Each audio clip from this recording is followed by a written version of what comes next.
Nevertheless, it did not remain there with these, because new forms of religion gradually formed from false prophets, priests, and fanatics, and so on, and, with their immense false teachings, led to powerful religious communities and, ultimately, to powerful religions.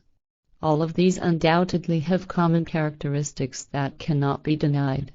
Faith belief is a counter-response to fear, through which evil should be changed to good, not only in nature but also with the human, who should be changed to the true human being by open religious faith laws and by hidden religious faith laws and commandments, and, thus, by hidden power. Forces and elements of all kinds are supposed to become kindly disposed. Thus, droughts should turn into rains, and diseases and epidemics should turn into health. Hunger should find an end through good harvests and through luck in hunting, while anxiety and fear should be changed into courage and confidence. Particularly, anxiety and fear are the carrying pillars of all religions and sects, namely since time immemorial, and these are carried into today's time.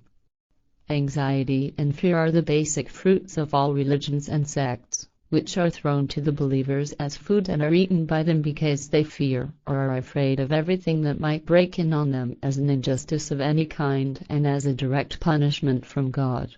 Opposing this stands the gratitude of the believers, namely for the embellishment of the evil that hasn't broken in on them because, in accordance with their faith, they have humbled themselves like dogs in prayer to their God and in worship of His divine power. This is done, instead of trusting in themselves, identifying with themselves, and consciously doing everything in their own energy and strength to turn everything to the good and best. Full of fear and greed, the human being does not consciously take hold of his own action and initiative in order to do the right thing, but rather humbles himself like a dog in prayer to an imaginary God, in order to beg for help, which such an imaginary figure can never give, neither to avoid being killed by lightning nor to avoid being devoured by floods or struck by hail. Originally, indigenous religions developed with the early people from anxiety, fear, fright, and lack of understanding, for they saw themselves as dependents of nature as well as of life and death. They looked for explanations, looked into the darkness, experienced visions, saw figures, faces, and heard names, etc., that, overall, they accepted as being true and considered to be a higher power and divinity, and they began to believe in this. Thus, thoughts and feelings of dependence as well as anxiety and fear were the basic factors, and from these developed pictures of higher powers, respectively a god or a goddess, around whom thoughts and feelings revolved more and more, and ultimately, faith originated from this. And indeed, it is still true today, that out of anxiety and fear, new religious directions, explanations, and delusional forms of faith and sects arise, namely in the masses of entire peoples, with whom anxiety, fear, and terrifying events and phenomena as well as ordinary or extraordinary effects of nature are made the object of the religious or sectarian delusional faith. At the present time, science makes the world, life, and the universe explainable in all physical factors and dispels the darkness of ignorance. But this does not prevent the believers of religions and sects from remaining in the darkness of ignorance and from indulging in the religious and sectarian false teachings. But actually, they only do this because on the one hand, their faith is handed down to them as an evil heritage and is powerfully active, and on the other hand, they are still trapped by anxiety and fear, from which they do not dare to set themselves free because they fear divine punishment. And this divine punishment, so they believe, would come over them as an illness, disease, privation and misery, as misfortune, a lightning bolt, storm flood, drought, as hail, a tempest, poverty, or shame, etc.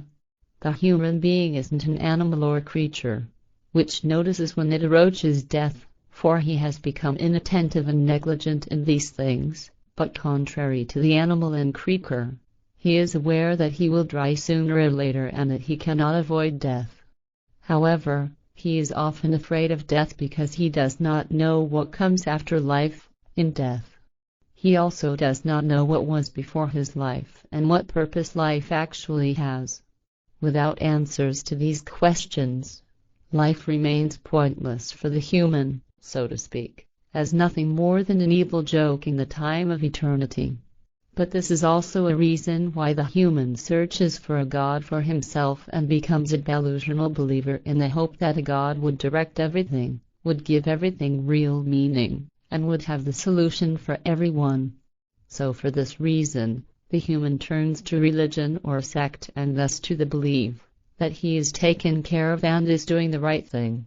However, religious or sectarian faith is truly nothing more than desperation for the purpose of life.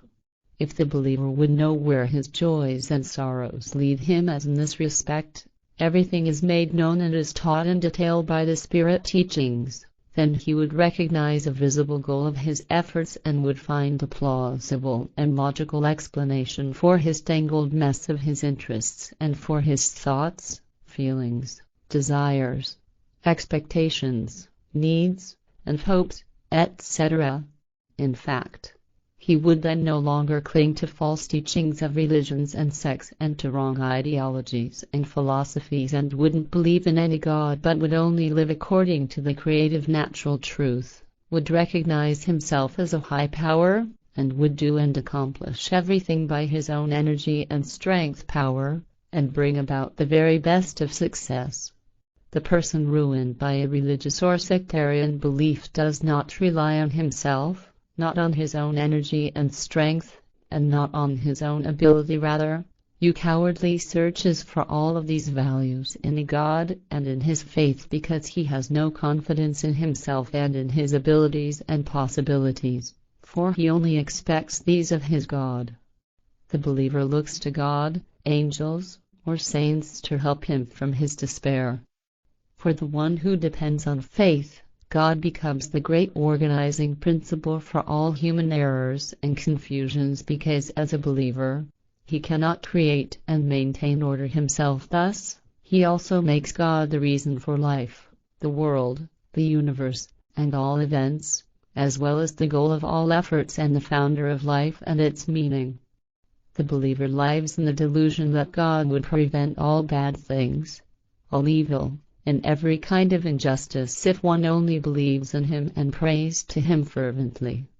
And God, so the believer believes, would prevent that one would have security in life and that he wouldn't feel like a propelling feather in the wind.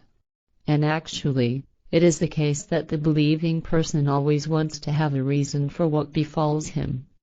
But where he cannot recognize a reason, the believer holds to his faith in God and to the imagination that it was divinely ordained. Where no reason can be seen for something, not only does the individual believer hold himself, but usually all believers in God hold themselves to the belief that the corresponding incomprehensible events were the work and will of God, as a world mover and fate mover, which would simply have to be accepted. And they think that their lives follow a well-thought-out and God-given destiny, to which they are given because their idea of a higher order, purpose, and destiny calms them down. In this way, the life focused on a God gives meaning to the believer, even if this is extremely deceptive. But through this deceptive sense of life, the believing person is given a wrong meaning and a confused structure. The believer deceives himself and thinks that his life has permanence beyond death. Thus, he believes that heavenly promises would develop for him, and exactly this creates another reason for humble faith because alleged divine commandments and religious earthly rules of life gradually destroy all reason. There only arises a form of a relationship between the imaginary God and the believer. At the same time, this provides a system of religious ethics and morals that should regulate relations among the people, whereby God-ordered punishments including murder are maintained as ethically and morally correct.